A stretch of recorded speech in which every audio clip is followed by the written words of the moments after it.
इस एपिसोड के माध्यम से सुनाई गई कहानी वास्तविकता का दावा नहीं करती है। एपिसोड का उद्देश्य किसी भी तरह के अंधविश्वास को बढ़ावा देना नहीं है। ये कहानी बस मनोरंजन के हेतु है। कहानी शुरू करने से पहले आप अपने अपने हेडफोन लगा लें। मेरा नाम लोकेश है। मेरे दादाजी की मौत 10 दिन पहले ही हुई है। जिस रात मेरे दादाजी की मौत हुई थी तो हमने अपने सारे परिवार को उनके बारे में बता दिया था, पर मेरी दोनों बुआ हमारे शहर से काफी दूर रहती थीं, जिस वजह से उनको आने में 1 दिन लगने वाला था। हमारे परिवार ने तो तय किया था कि हम उनके बिना ही दादाजी का अंतिम संस्कार कर देते हैं, पर बुआओं ने इस चीज से बहुत इनकार किया।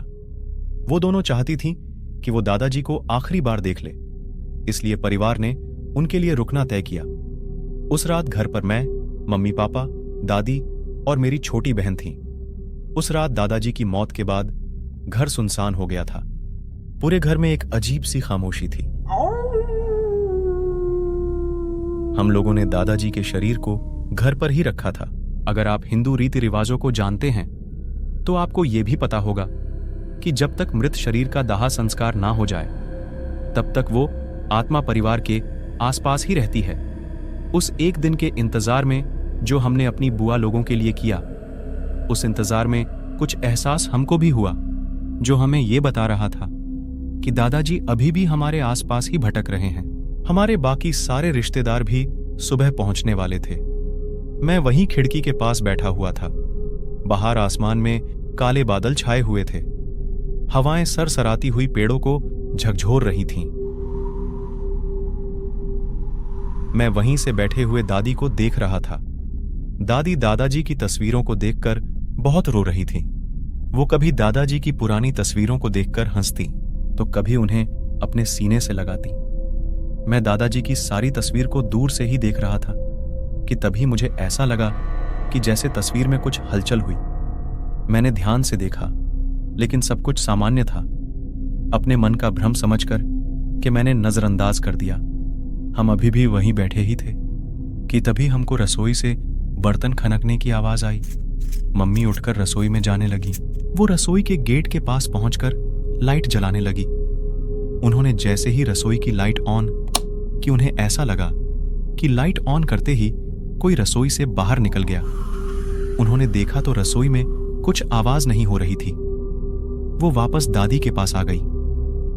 मेरे पापा रिश्तेदारों से फोन में बात कर रहे थे और मेरी छोटी बहन अपने कमरे में थी। इतने में ही कमरे से उसकी चिल्लाती हुई आवाज आई। उसकी आवाज सुनकर तो एक पल के लिए हम सब डर ही गए। हम सब उठकर उसके कमरे की तरफ भागे।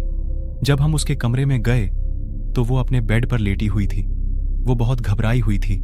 वो लंबी लंबी सांस ले रही थी। उसके पास जाकर जब हमने पूछा तो उसने कहा कि दरवाजे के बाहर से उसने अभी दादाजी को गुजरते हुए देखा। मेरी बहन अभी सिर्फ 9 ही साल की है, इसलिए मम्मी को लगा कि शायद वो दिमाग में दादाजी के बारे में ही सोच रही हो। इसलिए मम्मी थोड़ी देर उसके पास ही रुक गई और उसे सुलाने लगी। मैं उस कमरे से बाहर आकर दादी के पास जाने लगा। मैं जैसे ही कमरे में अंदर जा रहा था, मुझे ऐसा लगा कि दादी के पीछे कोई परछाई बैठी है।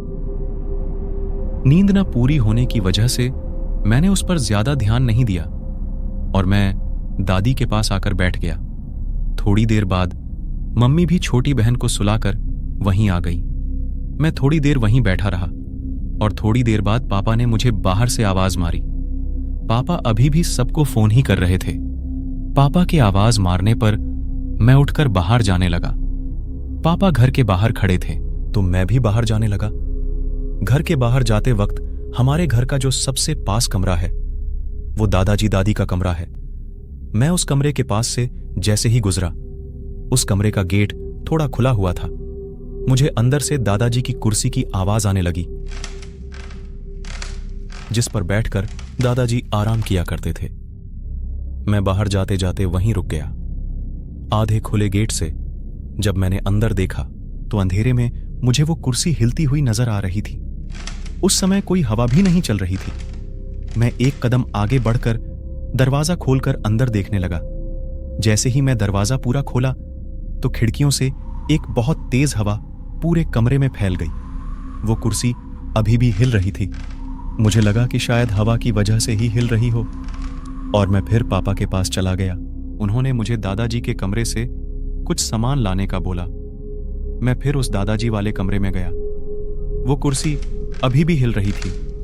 मैं वो सामान ढूंढने लगा। वो कुर्सी बिल्कुल मेरे पीछे थी। अचानक ही वो कुर्सी अपने आप रुक गई। मैंने पीछे देखा तो वो थोड़ी भी नहीं हिल रही थी, जैसे अभी तक उसको कोई खुद से हिला रहा हो। मुझे हर समय एहसास हो रहा था जैसे कोई मेरे ही आसपास घूम रहा है। सुबह होते ही हमारे रिश्तेदार भी आ चुके थे। अब घर बहुत लोगों से भर चुका था। मैं कल रात से 1 मिनट भी सोया नहीं था, इसलिए मुझे मम्मी ने अभी सोने का बोला और मैं कमरे में जाके लेट गया। थक की वजह से मुझे जल्दी ही नींद आ गई थी। मैं गहरी नींद में चला गया था। मैंने कमरे में पूरा अंधेरा कर रखा था। बस बाहर से रिश्तेदारों की आवाज पूरे घर में गूंज रही थी कि तभी मुझे नींद में ऐसे लगा जैसे कोई दरवाजा खोल के मेरे कमरे में आया। वो बेड के पास आके झुक के मेरे मुंह में देखने लगा। नींद में वो एहसास होते ही मैं कांपते हुए उठ गया। मेरे सामने कोई नहीं था, पर वो सब मुझे बहुत अजीब लगा, क्योंकि ये आदत मेरे दादाजी की थी। वो अक्सर कमरे में आके देखते थे कि मैं सो गया हूं या नहीं। मैं फिर एक लंबी सांस लेके उठ के कमरे से बाहर चला गया। मैं मुश्किल से बस 30 मिनट ही सोया था। हम लोगों को इंतजार अब बस अपनी बुआ लोगों का ही था। वो पूरा दिन मुझे और मेरे परिवार को ऐसा लगता ही रहा कि जैसे कोई और भी घर में है। थोड़ी देर बाद ही मेरी बुआ लोग भी आ गए थे। फिर हम जल्दी ही अंतिम संस्कार के लिए जाने लगे। जब दादाजी का शरीर उठाया गया तो मुझे उनके शरीर के चारों ओर हवा में एक हल्की सी चमक दिखाई दी। मैं सबसे आगे चल रहा था कि तभी मुझे जमीन पर बिछे कारपेट पर ऐसा लगा कि मुझसे आगे कोई चल रहा है, क्योंकि कारपेट में किसी के पैरों के छापे पड़ रहे थे। लेकिन ये बात मैंने किसी को नहीं बताई। हम जल्दी ही शमशान चले गए। उसके बाद हमने दादाजी का अंतिम संस्कार किया और घर वापस आ गए। तब से हमें घर में कुछ महसूस नहीं हुआ। उस दिन हमें भी एहसास हुआ कि जब तक दाह संस्कार ना हो जाए, आत्मा परिवार के आसपास ही भटकती है। तो दोस्तों, ये थी आज की कहानी। अगर आपको पसंद आई तो वीडियो को लाइक जरूर करें, और आप कहां से ये कहानी सुन रहे हैं हमको कमेंट करके बताएं, और चैनल को याद से सब्सक्राइब कर दें। हेलो दोस्तों, अगर आप हमारे चैनल से नए जुड़े हैं तो हमारे चैनल भूतोपीडिया को जरूर सब्सक्राइब करें